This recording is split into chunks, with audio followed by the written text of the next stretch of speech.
Well, hey there, and welcome to today's edition of BEP Talks, where fabulous people from all around the world, all industries, professions, as I say, all ages and stages of career, come to share their beliefs, their experiences, their passions in just an off the cuff, authentic conversation. Today's no exception. I'm going to introduce you, and I know many of you already know her, to someone who truly personifies everything that she does professionally in her personal life as well. The master of the stage who helps others find their voice and amplify it by taking the stage. Become easy to remember and impossible to forget. And that's what happens when you work with today's wonderful guest. So please welcome Kimberly Crowe. Hi, Beth. I'm super excited to be here. I am super excited to see you on the other side of my Zoom. Thank you so much for joining us today. Absolutely. I'm excited to speak about you and to you because of what it is that you do, and that what you seem to do is get everybody excited about what it is that they do. So much so, Wow. so much so that you want them to be on stage and to find their voice and to spread it and to share their story, which is kind of what we do here on BEP Talks. I see this behind you. Speakers Playhouse. Would you talk to us about Speakers Playhouse? Absolutely, Beth. Well, I'm delighted to be here. Thank you so much for having me. And yes, many of your audience may think, I'm not a speaker yet, or I'm not ready to be a speaker. But I am here to uplift the voices of everyone who has a message to share. And that message is probably inside you. That magic that's inside you that can help somebody else needs to be shared out there. So Speakers Playhouse is a free event. It happens virtually every single Thursday from 10:30 a.m. to noon.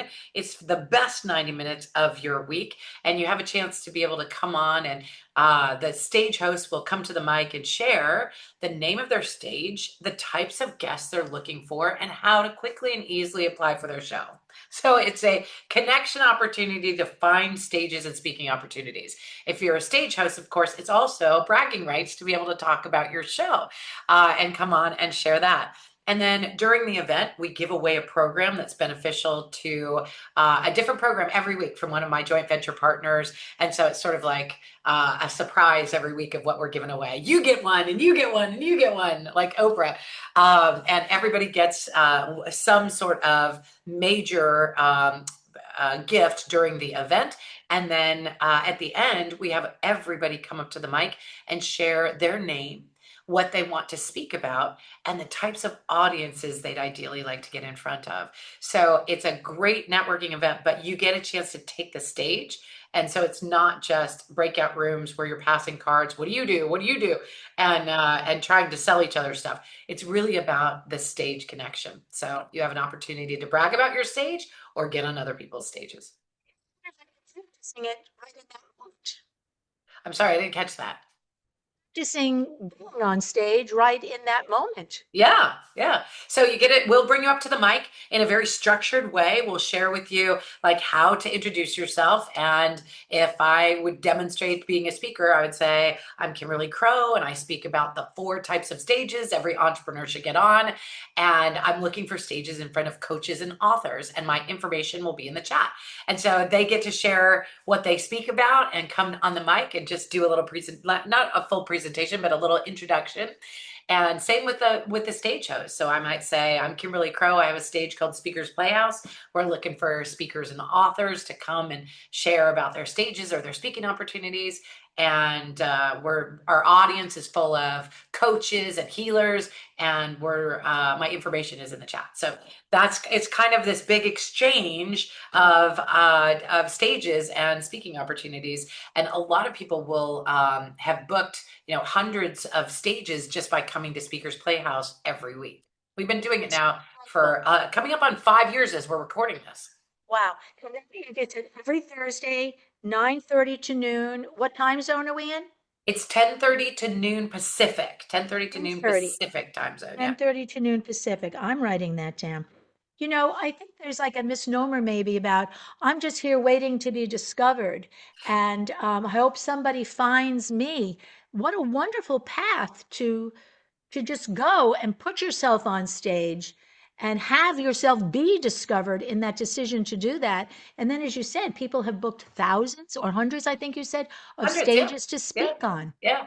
We have one person who started with Speakers Playhouse early days, and he decided he was just a speaker, and he actually had a speech. I don't know if he calls it a speech impediment. But he has a bit of a speech affectation, I'll say, and he wanted to get on stages. And about 3 months in, he decided to launch his own stage. And then he launched a podcast, and his goal was to get 100 people interviewed in a year. And he did it in about 7 months. And so he just kept going. And now he's interviewed over 500 people. Many, many, many of them have been from Speakers Playhouse meets. How satisfying is that for you? It must be overwhelming to know that you played a role like that in somebody's life. That That's is a very incredible. exciting story to tell. That Yeah, is we're very, very proud wonderful. of him. It's Yeah. such a generous way to help people help themselves, I Yeah. guess, is a good way to put it. Is it true? We've heard this, I think everybody's heard it, that people are more afraid of public speaking than they are of death itself.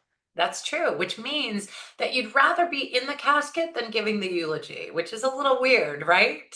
But I will tell you that honestly, nobody has ever died on my stage. We're not starting today. So, Oh, that is so funny. I remember hearing that, oh, I don't know how many decades ago, probably. And I yeah. thought, how could that possibly be? How could that possibly be? So the strength, the of finding your own voice and sharing it,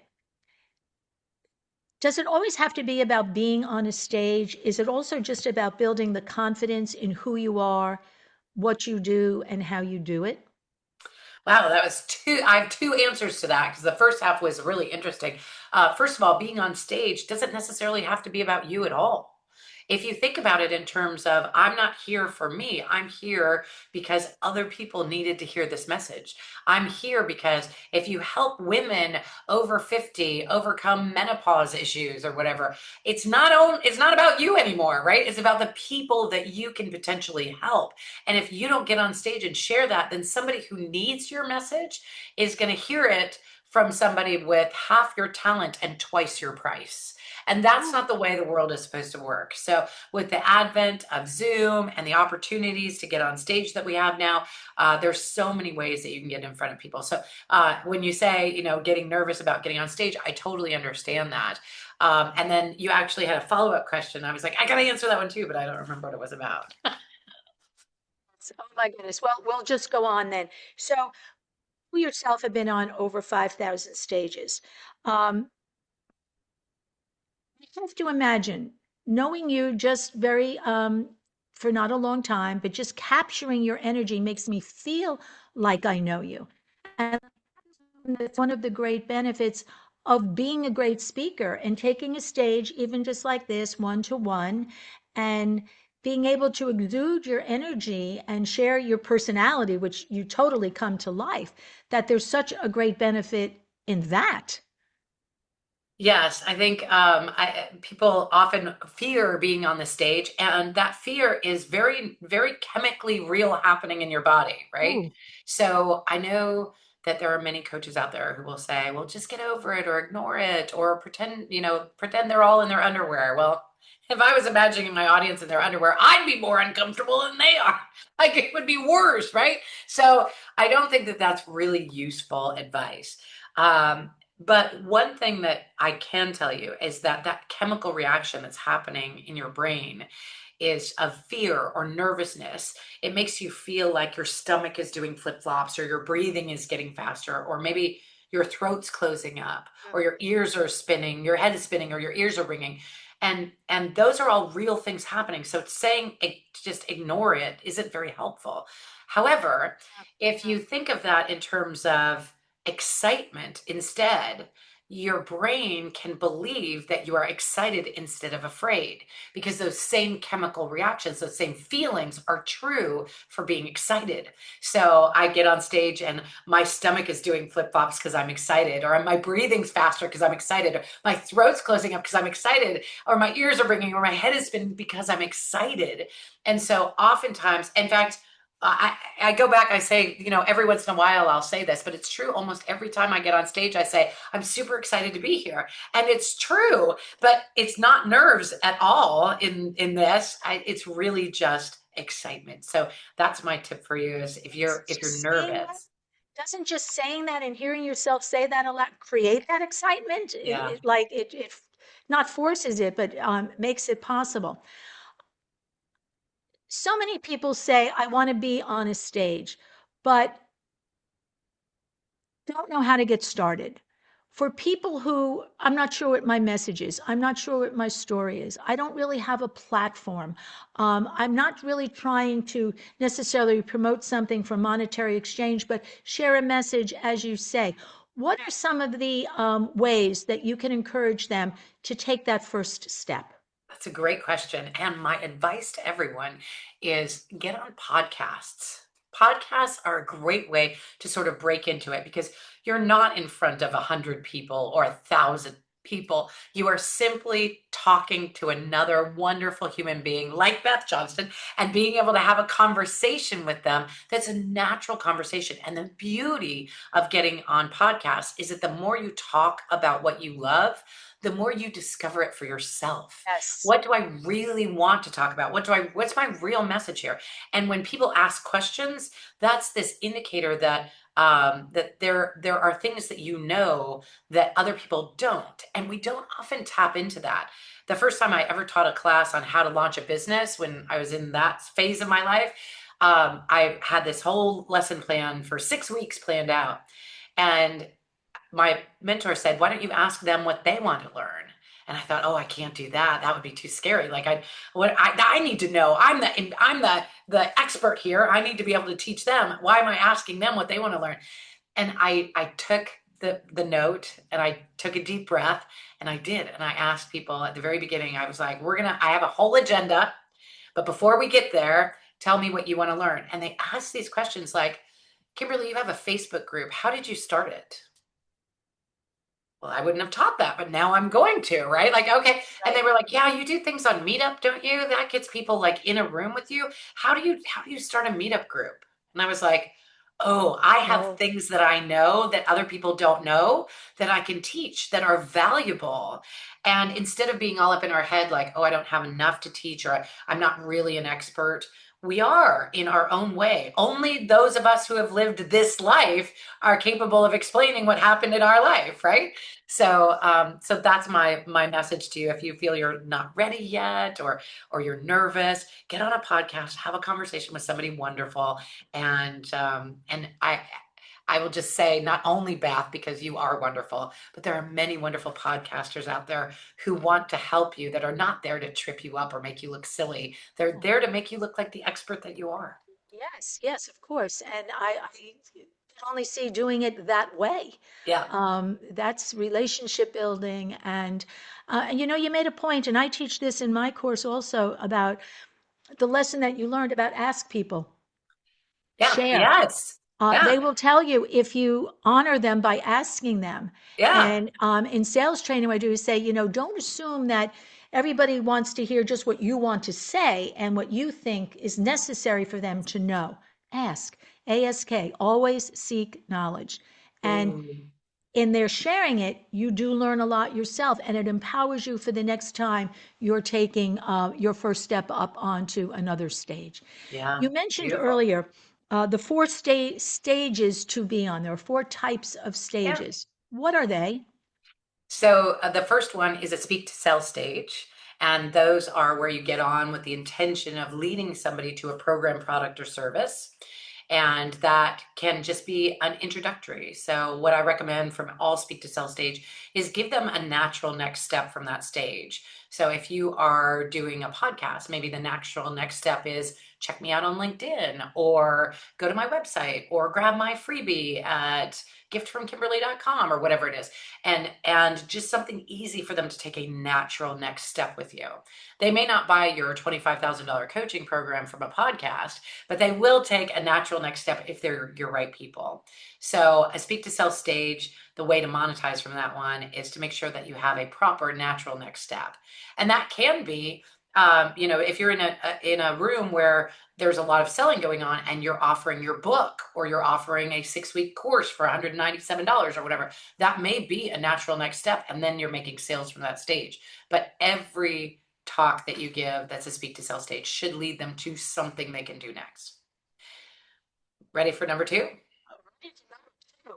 Number two is the brass ring of speaking. It's the one everybody wants. It's the one everybody's grabbing for, and it's the paid speaking gig. Oh, A lot of people think keynotes, which is awesome. Those are great. My current rate is $12,500 for a keynote talk. Keynotes are a wonderful way to monetize from speaking. I personally make more money from speak to sell than I do from paid speaking gigs, but that's okay. Paid speaking is a great way to do it. It's just there's a lot of fish in that pond. So you have to think a little bit outside the box of keynoting and get into some of these other ways that you can get paid to speak. For example, if you ever taught a class and got paid for it, you were a paid speaker. If you ever, like I narrated audiobooks, that's a paid speaking gig. I did voiceover, that's a paid speaking gig. I did, I was an actress on stage and got paid for that. I was a murder mystery dinner theater troupe member. That was a lot of fun. I loved doing that. And then there was an equestrian polo announcer. I announced for polo games many a year ago. So there's lots of ways that you can monetize from speaking without having it be a keynote. wow. Haven't you done is maybe a shorter conversation. That's amazing. So the point I think you made there is that once you get out there and you're known, people will find you, they will come to you and give you Sometimes. opportunities that you might not have thought of for yourself. But every one of them gives you that wonderful opportunity to be a paid speaker. What's number three? Number three is an authority stage, a stage that gives you authority just by being on it. And most people will think in terms of TEDx, which is an amazing authority stage, of course. But there are many others out there. Just being on a show and introduced. This is an authority stage right here because as I was being introduced, and it was so great hearing you talk about, that some of the accomplishments that I've had. As you're bringing me in, you're recommending me, third party recommendation or endorsement to Right. your audience to say, hey, I think Kimberly has something of value for you. And that gives you authority just by stepping onto that stage. So there's many stages that would give you authority. You might be nominated to be on a stage. You might be able to be on a stage a variety of different ways and just get authority and credibility by being on that stage. So stage number three is the authority stage. Authority stage, authority. And number four. Number four might surprise your listeners. Number four is a rehearsal stage, a practice stage. I have delivered, as you mentioned in my bio or my intro, that I've been on over 5,000 stages. My best talk ever is my next one because I can always improve. I can always think of something else to say or that I could do differently next time. So you can always develop your skills. So I recommend getting on practice stages. Now, the benefit of a practice stage is actually feedback, which some people think of as criticism, right? So I don't want you to think of it as like cutting you down in any way. That feedback is super important. So the feedback from this stage is twofold. One, I'm getting questions and nodding and understanding from you directly, Beth, but then I also will go back and read the comments. And in the comments section, if people put like, I didn't really understand what stage number two was, right? Then I can go back and be more clear next time. So that feedback is very valuable. The feedback is really the profit of speaking on a rehearsal stage. And if they're just picking on your ums and ahs, then you're not really getting a full value of that. So you want to be sure that while Toastmasters is amazing, that you're getting out on a variety of different stages and getting feedback. One cautionary tale I will tell you is that your bathroom mirror and your pets are not good practice stages. And all that. No, we've all outgrown that. What's your favorite stage? My favorite stage is the next one. I think Oh, live stages for me are super powerful. Being able to connect with a live audience is really fun for me. Being able to interact with them and facilitate a conversation and be along with them. If I was in the movies or theater, I would always pick theater because you get that instant feedback from the yes, audience, right? yes, And yes. I think that's really valuable to be able to do that. And I personally, I love being in front of either a virtual or an in-person live audience. The benefit of virtual is you can do it from anywhere. I'm able to speak on stages from Spain and Italy and Guatemala and Costa Rica and Colombia this year, Canada. I've spoken all over the place, and of course the U.S. And all over the place, and being able to speak from anywhere is hugely valuable. But when you're an in-person stage, being able to afterwards meet people, give them a hug or a high five, being able to answer questions at the break, huge differentiation to be able to do that. So both have their strengths, both have their weaknesses, but I love them both. There's actually a secret fifth stage. Would you like to know about that one? Do tell. The secret fifth stage is your own stage.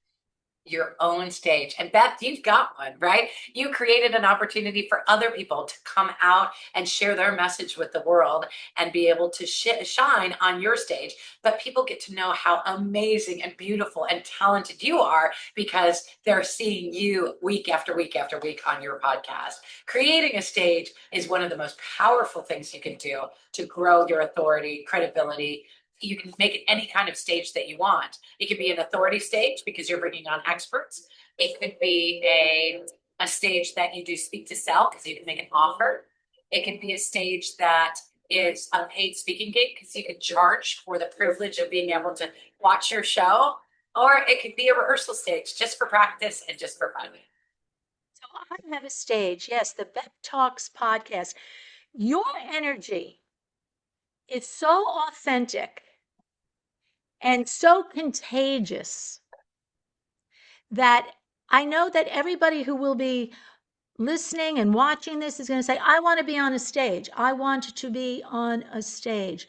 So the best thing to do is to take the first step. Just review for us what you would advise anybody who's kind of feeling what I just described. I can do that. I want to do it. I need to do it. And people on the other side need to hear what it is I have to say. First step, what would it be?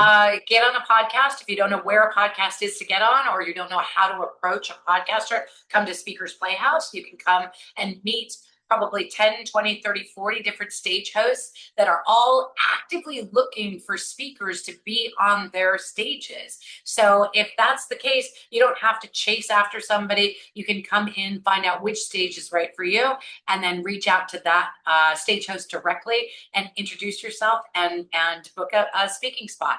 And really, a conversation on a podcast can be one of the best experiences of your life. Fun to do. I love being on this side of it, meeting wonderful people like yourself who can encourage others Yes. to become great at whatever it is that they do. So I want to just repeat that it's Thursdays, every Thursday, 10:30 to noon Pacific, Speakers Playhouse. No Speakersplayhouse.com. rejection. Yeah, Speakers no. Playhouse. Nothing that has to be done. Just go to speakersplayhouse.com. Do you have to sign up to attend? Is it like limited every week to the next No, number there's of no people? limitation. You just sign up and you can come any Thursday. Well, there's a limitation on Zoom. So if we ever went over our Zoom numbers, then then that would be a theoretical limitation. But no, there's no requirement. And we do have some people who come 3 and 4 weeks in a row and don't come to the mic. They just sort of lurk in the background and listen for a while and then get information, and maybe they'll reach out next week. And it's great. We are a warm, safe environment for you when you're ready to step up and shine. If you are obviously the example of it and the face and the spirit and the heart behind it, that message is quite clear. Oh, it is thank quite you. clear. Go to speakersplayhouse.com. And if you need to just sit in the audience and kind of watch and to have a little intake and learn what it's about, when you get to your point of comfort, step on the stage. I love it. Step on the stage. Does everybody secretly, like they say, everybody secretly wants to write a book? Oh, yeah. Does everybody secretly want to be on stage? Maybe. I think you're probably onto something there. But I have to tell you, Beth, when people tell me I have a book in me and it's 80% done, I quietly say to myself, 80% done is not done. If it's not done, it's not out there for people to be able to absorb your juicy goodness. We don't get your inspiration. We don't get what we need from you. And if you don't produce it, if you don't get it out there, then the people who need your message won't Right. be able to receive it. So, same thing with speaking. You got to get out there. Somebody needs you. It's not really even about you anymore. It's about them. Who are you here to help, and who will not get your help if you don't do it? If you don't. So you're being selfish. If you don't want to finish that book and get on that stage, you're just being a selfish person and you're denying the rest of us the opportunity and the gift to get to know you, which True. we have received today. The Thank you. opportunity and the gift to get to know Kimberly Crowe. You are amazing. I was so eager for this BEP Talks. Truly, I was, because you do bring an energy that is so, as I said, contagious, so obvious, so authentic. And I want to get on more than just my own stage. And I've been on stages, and I will tell you, there's such satisfaction in stepping off the stage and saying, I did it. Oh, yeah. And the Yeah. sky didn't fall, and the earth didn't open up and swallow me. How Yes, bad could it be? exactly. And You I would got be happy to hand you the mic. You got me all choked up. I am going to be there. I am going to be there. I promise you that. I am a woman of my word. And I want to say to everybody, if you never thought of public speaking, think of it, because it's so empowering and it uplifts you just when you hear your own voice. And I remember as a student in school, in high school and college, it seemed like I was always the first person in every class to be called on. I was always an active listener. And once you got called on, so much fear was gone. Everybody knew you. The professors knew you. They liked you right away because you were participating and bringing something out in them. So there's Mm, always an exchange. yep. Anytime information is being given and received, that exchange can be so powerful, and you never know where it's going to lead you. So, speakersplayhouse.com, Thursdays, 10:30 to noon Pacific time. We all have a story. It's always worth sharing. Someone needs to hear it. They're waiting to hear it. And that's really why I created BEP Talks, beliefs, experiences, and passions. So it could really be very broadly based. And I've had guests from so many different genres and industries and professions, and at all ages and stages of their career. So take the stage here at BEP Talks. I encourage you to do that. But I really encourage you to get to know Kimberly Crowe. She will help you find the power in your own voice. And I am going to say it as someone who has done significant public speaking. There's nothing like it. There's nothing like it. And to think that something you're saying can impact another human being in a very profound way is a gift you've been given, and a gift that should be shared. Beautifully said. Thank you, Beth. Well, thank you. And everybody, please go find Kimberly Crowe. And as we always say at BEP Talks, share yourself on this stage. May the best always be yet to come, and be willing to bring it out and hear it in your own voice. So, Kimberly, thank you so much. And as we always say, until we talk again, bye for now.